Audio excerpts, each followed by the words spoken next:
بسم الله الرحمن الرحيم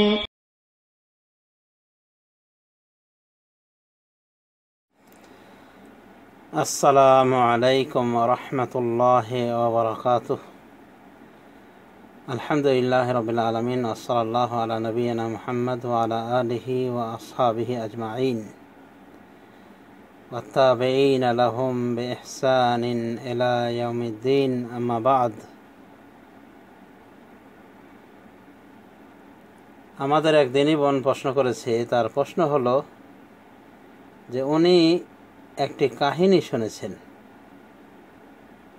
যে কাহিনীতে বলা হয়েছে যে একটি মহিলা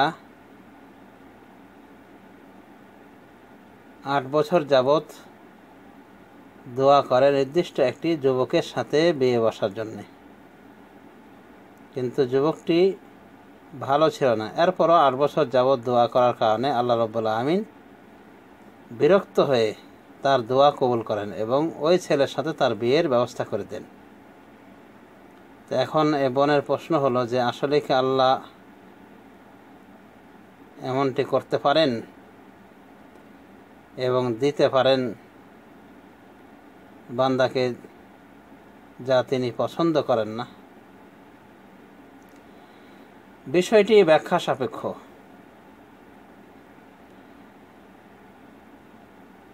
এক নম্বর কথা, যে এই ঘটনাটির সত্যতা আমরা জানি না। এটা একটা কাহিনী, সত্য হতে পারে, মিথ্যা হতে পারে। তারপর আল্লাহ রাব্বুল আমিন বিরক্ত হয়ে তাকে তার চাওয়া পাওয়া দিয়ে দিয়েছেন, নতুবা দিতেন না। এটাই আমরা কেমনভাবে বুঝব? তবে আল্লাহ রাব্বুল আমিন বান্দার চাওয়া বস্তু দিয়ে থাকেন অনেক সময় পরীক্ষামূলক, আবার কোনো সময় আল্লাহ রাব্বুল আমিন দেন না। তো অকল্যাণের বস্তু তাকে না দিলে মনে করতে হবে সেটা আল্লাহর পক্ষ থেকে বিশেষ করো না। তো এটা জরুরি নয় যে আল্লাহ রাব্বুল আমিন বান্দাকে যা দিবেন তাতে আল্লাহ রাজি থাকেন।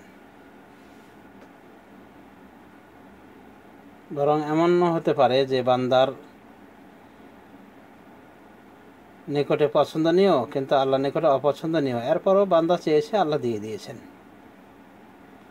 এমন হওয়া খুব স্বাভাবিক ব্যাপার। ইউসুফ আলাইহিস সালাম যে দোয়া করেছিলেন, রব্বিস সিজনু আহাব্বু ইলাইয়া মিম্মা ইয়াদউনানি ইলাইহি, হে আল্লাহ, হে আমার রব, আমার নিকটে জেলখানাই বেশি প্রিয় ওটা থেকে যার দিকে তারা আমাকে আহ্বান করতেছে। মানে জেনা ব্যভিচারে লিপ্ত হওয়া থেকে আমার নিকটে জেলে যাওয়াটাই বেশি প্রিয়। তো তাফসিরে কুরতুবী, তাফসির ইবনে জারির আত-তাবারি সব বিভিন্ন তাফসিরে পাওয়া যায় যে ইউসুফ আলাইহিস সালাম এখানে জেলের আহ্বান করেছিলেন, জেলে থাকার দরখাস্ত করেছেন আল্লাহর নিকটে এবং বলেছিলেন আমার নিকটে এটাই বেশি প্রিয়।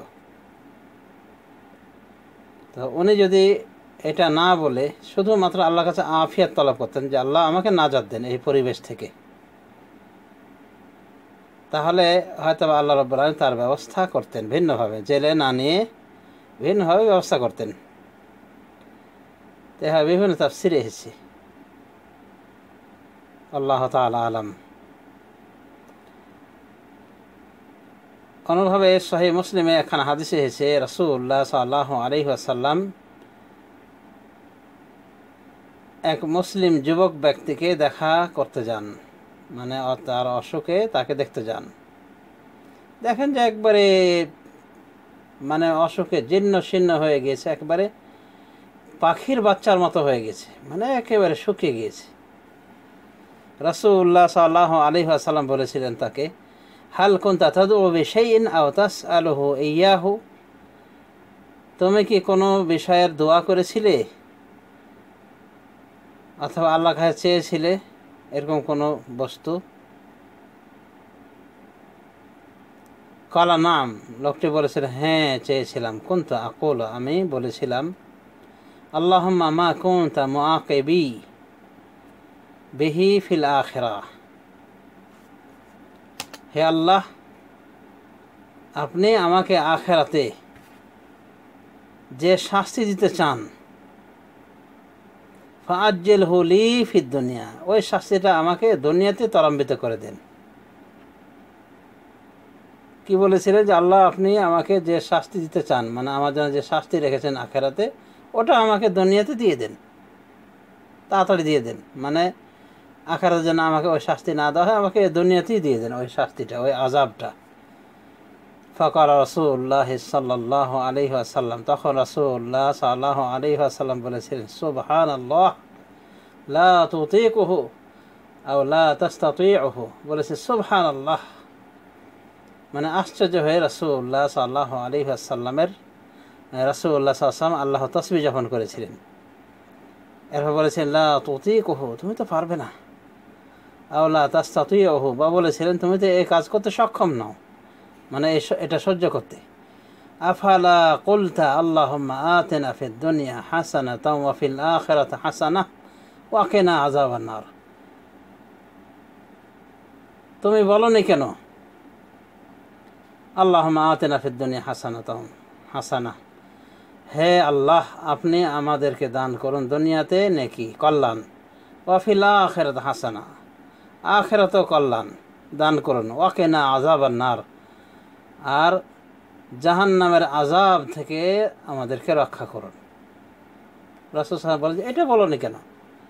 ক্বালা ফাদা আল্লাহ লাহু ফাশাফাহু, রাবি বলছেন যে তার জন্যে উনি দোয়া করেন আল্লাহর নিকটে এবং আল্লাহ তাকে সুস্থ করে দেন।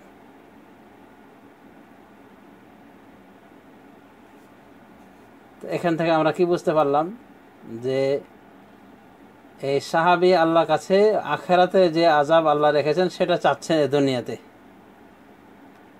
আর যার ফলে তার এই অবস্থা যে পাখির মতো শুকিয়ে গিয়েছিলেন। সহিহ মুসলিমের হাদিস দেখুন, হাদিস নাম্বার 7011। এই হাদিস থেকে প্রমাণ হলো যে আল্লাহ রাব্বুল আলামিন অনেক সময় বান্দার চাওয়া পাওয়া অনুযায়ী দিয়ে দেন, যা চায় তাই দিয়ে দেন।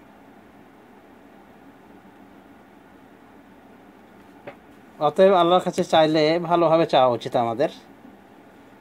আর চাওয়া পাওয়ার সব থেকে সংক্ষিপ্ত দোয়া হলো এটাই, আল্লাহুম্মা আতিনা ফিদ দুনিয়া হাসানাতাও ওয়া ফিল আখিরাতি হাসানাতাও ওয়া কিনা আযাবান নার, বা কোরআনে যেভাবে এসেছে সেভাবে বলা যায়, রব্বানা আতিনা ফিদ দুনিয়া হাসানাতাও ওয়া ফিল আখিরাতি হাসানাতাও ওয়া কিনা আযাবান নার। সুতরাং শুধু স্বামী নির্বাচনের ক্ষেত্রে নয়, সর্বক্ষেত্রে যে বিষয়ে নিজের জানা নেই পরিণতি কী হতে পারে এই কাজে জড়িয়ে গেলে, বা এই চাকরি নিলে কী হতে পারে, বা অমুককে স্বামী হিসেবে গ্রহণ করলে কি হতে পারে, ঠিক হবে কি হবে না, বা দুইজন প্রার্থী বিয়ের প্রস্তাব দিয়েছে, কোনটা বিয়ে করলে ভালো হবে, এই সমস্ত বিষয়ে ইস্তেখারা করাটা বিধিসম্মত। ইস্তেখারার দোয়া হলো, ইস্তেখারার নিয়ম হলো প্রথমে 2 রাকাত নামাজ পড়তে হবে ফরজ ছাড়াই, ফরজের নিয়াত ছাড়া, অর্থাৎ নফল পড়তে হবে।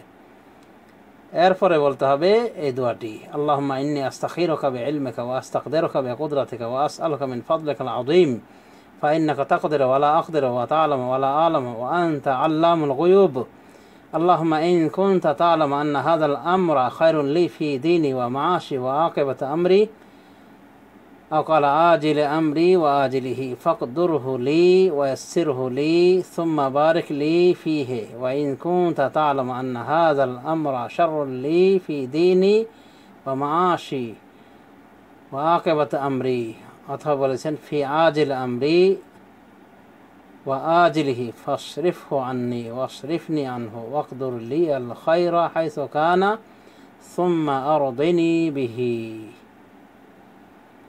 হাসিবাসা ওয়া ইউসাম্মি হাজাতাহু, সে তার প্রয়োজনটা উল্লেখ করবে নামসহ, যেমন অমুক চাকরি বা অমুকের সাথে বিয়ে উল্লেখ করবে সরাসরি। তো এই দোয়াতে আল্লাহর কাছে চাওয়া হয়েছে, মানে যে কাজে নামতে চায় ব্যক্তি সে কাজটি তার জন্য কল্যাণকর হবে কি হবে না এই দুনিয়াতে পরকালে, এটা আল্লাহর কাছে ফয়সালা চাওয়া হয়েছে। আল্লাহর কাছে বলা হয়েছে যদি এটা ভালো হয় আমার জন্যে দুনিয়াতে, আমার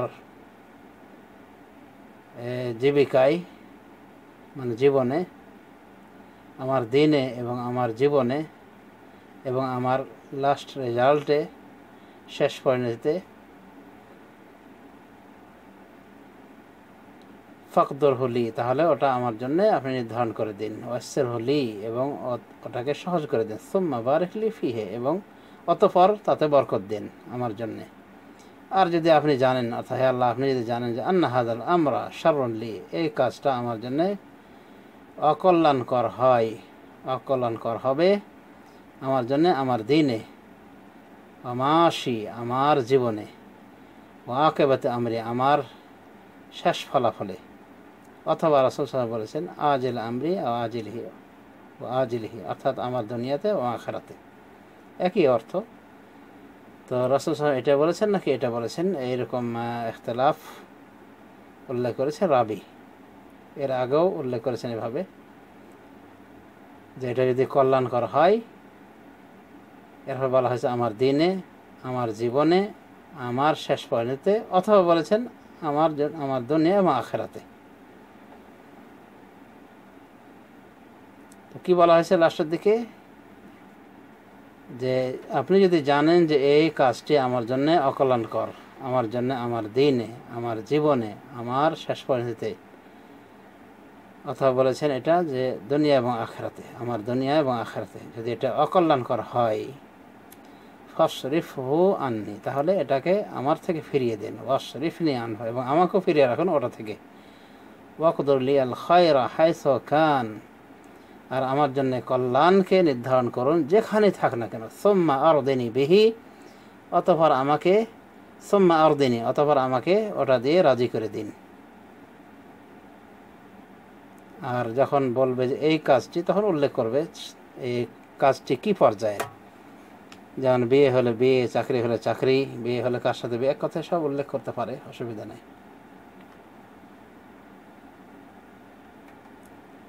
এখন বুখারী শরীফ হাদিস 1166 নাম্বার।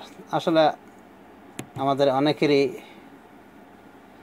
সঠিক জ্ঞান না থাকার কারণে, শরীয়তের জ্ঞান না থাকার কারণে এরকম উল্টোপাল্টো কিছু হয়ে থাকে, যে আল্লাহর উপর শপথ না করে বিষয়টি নিজে একটা কল্যাণকর মনে করে কোনো কাজকে, এরপরে শুরু হয় দোয়া। তো কোনো কাজ কল্যাণকর কি অকল্যাণকর, এ মর্মে দুটি সিদ্ধান্ত নেওয়া যেতে পারে। একটি হলো যে আল্লাহর কাছে ইস্তেখারা করবে, যার পদ্ধতি বলা হলো। আর আরেকটি মাধ্যম হলো যে ভালো মানুষকে, জ্ঞানী গুণী মানুষদেরকে, যারা তার হিতাকাঙ্ক্ষী হবে, তাদেরকে জিজ্ঞাসা করবে যে কেমন হবে এই কাজটি, বা যাদের অভিজ্ঞতা রয়েছে সেই বিষয়ে জিজ্ঞাসা করবে তাদেরকে। এজন্য কোনো কোনো সালাফ বলেছেন, সালাফে সালেহিন বলেছেন, ওই ব্যক্তি কখনোই অসফল কাম হয় না যে ইস্তেখারা করে এবং মানুষদের নিকট পরামর্শ তলব করে। আশা করি বুঝতে পেরেছেন। ধন্যবাদ।